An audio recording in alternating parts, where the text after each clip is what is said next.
Hello guys, तो कैसे आप लोग। तो स्वागत है आप सभी का फिर से पोकेमॉन की एक और न्यू वीडियो में। और गाइस, अभी तक पूरे पोकेमॉन की सीरीज़ में बहुत सारे रीजन दिखाए गए हैं, बट उनमें से XY सीरीज़ काफ़ी सारे पोकेमॉन फैंस का फेवरेट है, क्योंकि इस सीरीज़ में ऑलमोस्ट ऐसी चीज़ें हमें देखने को मिली है जो कि किसी और सीरीज़ में नहीं है।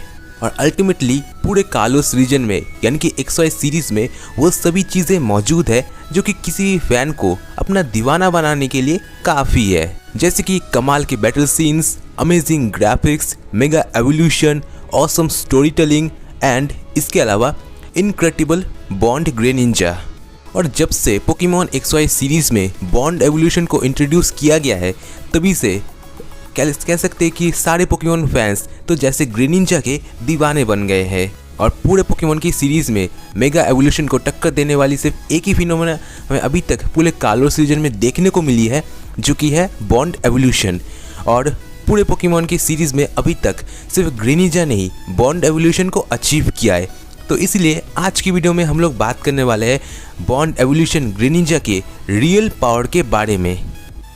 तो यस, वीडियो बहुत ही ज़्यादा इंटरेस्टिंग होने वाली है, इसे शुरू से लेकर एंड तक ज़रूर देखना। और अगर आप ग्रेनिंजा के कट्टर वाले फैन हैं तो वीडियो को लाइक कर दीजिए।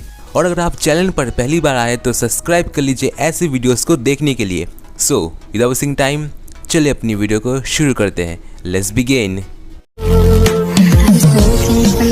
Taking my soul into the masses, writing my poems for the few that looked at me, took to me, shook to me, feeling me, singing my heartache. From the pain, taking my message from the veins, speaking my lesson from the brain, seeing the beauty through the। तो guys, सबसे पहले मैं आप लोगों को Greninja का एक basic info दे देता हूँ। तो ग्रेनिंजा एक डार्क और वाटर टाइप पोकेमॉन है जनरेशन 6 से। और अगर हम यहाँ लेजेंडरी पोकेमॉन को ऐड ना करें तो नो डाउट कि ग्रेनिंजा सिर्फ कालोस रीजन का ही नहीं, पूरे पोकेमॉन वर्ल्ड का सबसे पावरफुल नॉन लेजेंडरी पोकेमॉन है। और ग्रेनिंजा का जो बैटल करने का स्टाइल है वो भी काफ़ी यूनिक है, और वो अलग अलग एंगल से बहुत ही फास्ट अपने ओपोनेंट के ऊपर अटैक कर सकता है। और अलग अलग एंगल से अटैक करने में ग्रेनिंजा का सच में कोई भी जवाब नहीं है। ग्रेनिंजा बेसिकली अपने स्पीड के लिए जाना जाता है, क्योंकि ये पोकेमॉन काफ़ी फास्ट है। और बॉन्ड इवॉल्व होने के बाद ग्रेनिंजा की सारे पावर्स बहुत ही ज़्यादा इंक्रीज़ हो जाती है, और ऑलमोस्ट कह सकते हैं कि ग्रेनिंजा एक बहुत ही पावरफुल पोकेमॉन बन जाता है। सो गाइज, ये था ग्रेनिंजा का एक बेसिक इन्फो। अब बात करते हैं कि ग्रेनिंजा के असली पावर के बारे में। तो गाइज, ग्रेनिंजा की जो सबसे बड़ी पावर है वो है, अगर उसके बारे में बात करें तो वो है ऑब्वियसली बॉन्ड एवोल्यूशन, जो कि इसे एक अलग ही लेवल का पोकेमॉन बना देता है। बॉन्ड इवॉल्व होने के बाद ग्रेनिंजा की सारी पावर्स बहुत ही ज़्यादा बढ़ जाती है, कह सकते हैं उसकी पावर बहुत ही ज़्यादा बढ़ जाती है और बहुत ही ज़्यादा इंक्रीज़ हो जाती है कंपेयर टू मेगा एवोल्यूशन। और बॉन्ड एवोल्यूशन ग्रेनिंजा को मेगा एवोल्यूशन जितनी पावर ही देती है, या कह सकते हैं कि उससे भी ऊपर की लेवल की पावर देती है। बॉन्ड एवोल्यूशन के सामने मेगा एवोल्यूशन भी फीका पड़ सकता है, या कह सकते हैं फीका पड़ जाता है, क्योंकि गाइस यहाँ पर मेगा एवोल्यूशन की पावर एक लिमिट तक ही सीमित है, यानी कि एक लिमिट तक ही सेट है। पर यहाँ पर बॉन्ड एवोल्यूशन की पावर वो एक तरह से कह सकते हैं कि लिमिटलेस है, उसकी कोई भी लिमिट नहीं है। क्योंकि बेसिकली बॉन्ड एवोल्यूशन की पावर डिपेंड करती है पोकेमॉन के ट्रेनर के ऊपर। पोकेमॉन और ट्रेनर के बीच बॉन्ड कनेक्शन जितना अच्छा होगा, बॉन्ड एवोल्यूशन की पावर उतनी ही ज़्यादा होगी। और गाइज, अगर यहाँ पर देखें तो बॉन्ड एवोल्यूशन सिर्फ मेगा एवोल्यूशन से ही नहीं, जाइजेंटामैक्स से भी ऊपर है।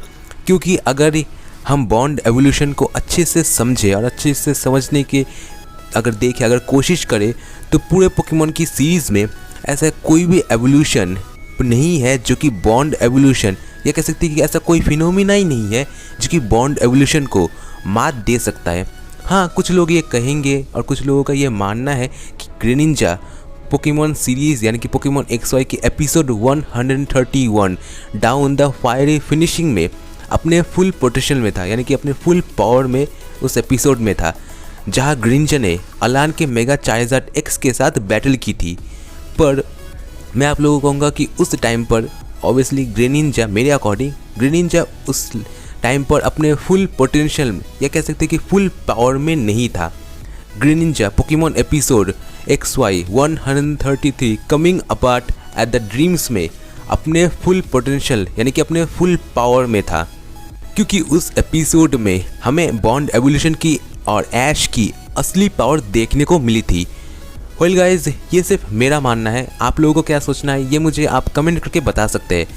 पर अगर आप लोगों ने एपिसोड को ध्यान से और अच्छे से एनालाइज किया है और अच्छे से देखा है तो आप लोगों ने ये नोटिस किया होगा कि एक सीन में लाइसेंडर ने एक रे का इस्तेमाल किया था ग्रेनिंजा और ऐश पर, जिस रे की मदद से वो ग्रेनिंजा के बॉन्ड एवोल्यूशन की पावर को अपने तरह से कंट्रोल करने की कोशिश कर रहा था।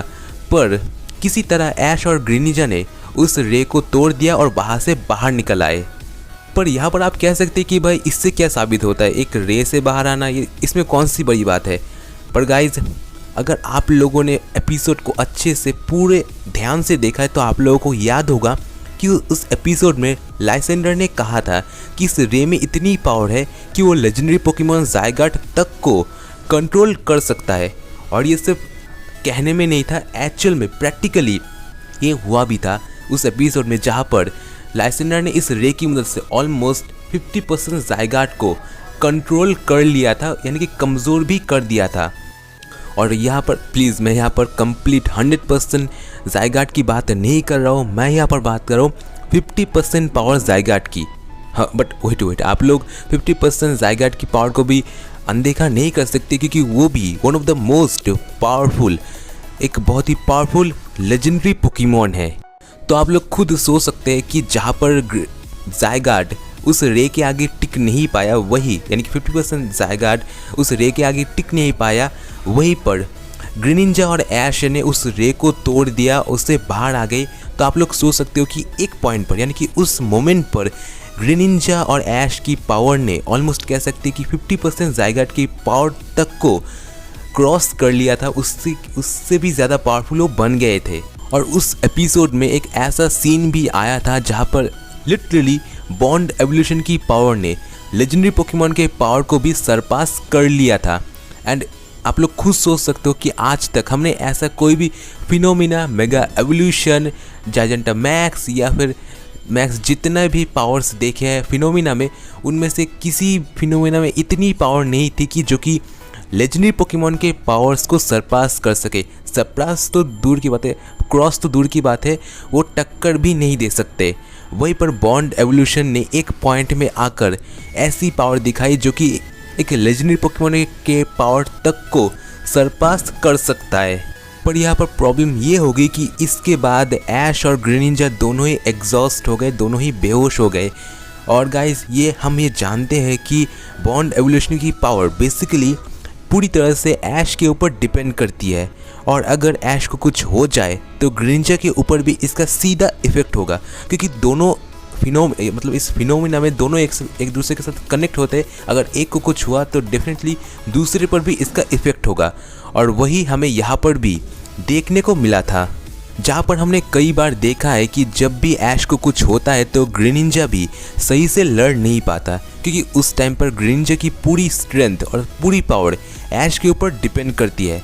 और मैं श्योर होकर कह सकता हूँ कि जिस पावर की पीक पर उस मोमेंट पे ग्रेनिंजा था, यानी कि ऐश और ग्रेनिंजा दोनों थे, जहाँ पर उन्होंने उस रे को डोमिनेट करके उससे बाहर आ गए थे, अगर उस पावर को कंटिन्यू रख पाते और वहाँ पर ऐश एग्जॉस्ट नहीं होता तो डेफिनेटली यहाँ पर ग्रेनिंजा यानी कि bond evolve Greninja mega gyarados को अपने अल्टीमेट शूरिकेन से ही बैटल में हरा सकता था। पर ऑब्वियसली ये नहीं हो पाया, क्योंकि वहाँ पर उस रे का सामना करने के बाद पूरी तरह से एग्जॉस्ट हो गया। और ऑब्वियसली जिस रे के सामने खुद ज़ायगाट का 50% फॉर्म ही टिक नहीं पाया, उसके सामने ग्रेनिंजा और ऐश का सामना होने के बाद उन दोनों को तो एग्जॉस्ट होना ही था, ये कॉमन सी बात है। वेल, इतना सब कहने के बाद आप लोगों के तो समझ में आ ही गया होगा कि बॉन्ड एवोल्यूशन की एक्चुअली ट्रू पावर क्या है। जो बॉन्ड एवोल्यूशन एक पॉइंट में आकर ज़ायगाट जैसे लेजेंडरी पोकेमॉन के पावर को भी सरपास कर सकता है, वो सच में बियॉन्ड द इमेजिनेशन के ऊपर है। और अगर देखिए तो नो डाउट, अगर बात करें ग्रेनिंजा की, तो ऐश की पूरी टीम में नो डाउट ग्रेनिंजा अभी सबसे पावरफुल पोकेमॉन है। और अभी ऐश की पूरी टीम में सिर्फ जायजेंटामैक्स पिकाचू ही वो पोकेमॉन है जो कि ग्रेनिंजा को टक्कर देने जितनी पावर अपने पास रखता है। And I am pretty sure कि इस एपिसोड के बाद इन्फर्नेप, सेप्टाइल, चारेज़ार्ड भी ग्रेनिंजा के आसपास भी नहीं है। हाँ, मेरी ये बात चारेज़ार्ड और सेप्टाइल और इन्फर्नेप के फैंस को चोट लग सकती है, बट यही सच है गाइज। और अगर यहाँ पर देखें तो फिलहाल के लिए पिकाचू ही एक लौता ऐसा पोकेमॉन है जो कि हैंड टू हैंड ग्रेनिंजा को बैटल में हैंडल कर सकता है, और सिर्फ मैं कह सकता हूँ कि सिर्फ अच्छी टक्कर दे सकता है। पिकाचू ग्रेनिंजा को बैटल में हरा सकता है कि नहीं, उसमें अभी भी बहुत सारा डाउट है। बट मेरा ऐसा मानना है कि ग्रेनिंजा के पास वो पावर है जो कि पिकाचू के पास भी अभी नहीं है।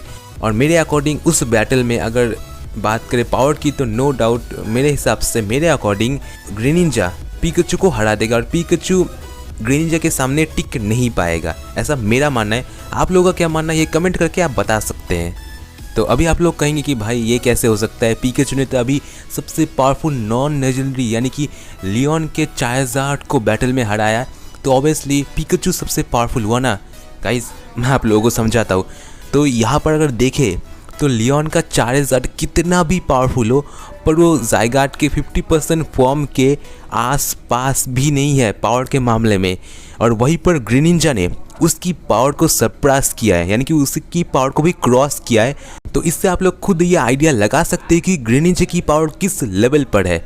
हाँ, पर अगर उस मोमेंट पर ग्रेनिंजा जिस लेवल पर था, यानी कि जिस पॉइंट पे था, अपने पीक पावर पे था, उस पीक पावर पर अगर वो कंटिन्यू रहा तो ऑब्वियसली वो लियोन के चारेज़ार्ड या पिकाचू से भी ज़्यादा पावरफुल हो सकता है, या फिर है भी। वेल ये मेरा ऑब्वियसली ओपिनियन था। एंड मैं गाइस बता दूँ, यहाँ पर मैंने मेगा एवोल्यूशन को इंक्लूड किया, बट मैंने यहाँ पर मेगा रक्विज़ा की बात नहीं किया है, मैंने उसको इंक्लूड नहीं किया है क्योंकि पूरे सीरीज़ में, पूरे पोकेमॉन सीरीज़ में आर्सियस के बाद अगर कोई सबसे पावरफुल है तो वो है मेगा रक्विज़ा। मैं उनकी बात नहीं कर रहा हूँ। मेगा एवोल्यूशन में मैंने मेगा रक्विज़ा या फिर मेगा म्यूटू जैसे मैस्कुलर पावरफुल पोकेमॉन को इंक्लूड नहीं किया है। मैं यहाँ पर सिर्फ नॉर्मल पोकेमॉन की बात कर रहा हूँ। और मैं ये आशा करता हूँ कि आप लोगों की ये समझ में आ गया होगा कि ग्रेनिंजा की असली पावर की सीमा क्या है, और अगर वो अपने पॉइंट पर हो यानी कि अपने पावर की सीमा पर हो तो वो किस लेवल की पावर को अपने अंदर जनरेट कर सकता है, कितनी पावरफुल यानी कि कितना पावरफुल वो हो सकता है। एंड आज के लिए बस इतना ही। होप करता आप लोगों को वीडियो पसंद आई होगी। वीडियो पसंद आया तो वीडियो को लाइक कर दीजिए, चैनल पर पहली बार आए तो सब्सक्राइब कर लीजिए। ज़्यादा इन्फॉर्मेशन के लिए आप हमें इंस्टाग्राम पर फॉलो कर सकते हैं, लिंक इन डिस्क्रिप्शन। सो मिलते हैं किसी नेक्स्ट एंड ऐसी ऑसम वाली वीडियो में। तब तक के लिए नमस्ते, खुदा हाफिज़, सागर प्रणाम।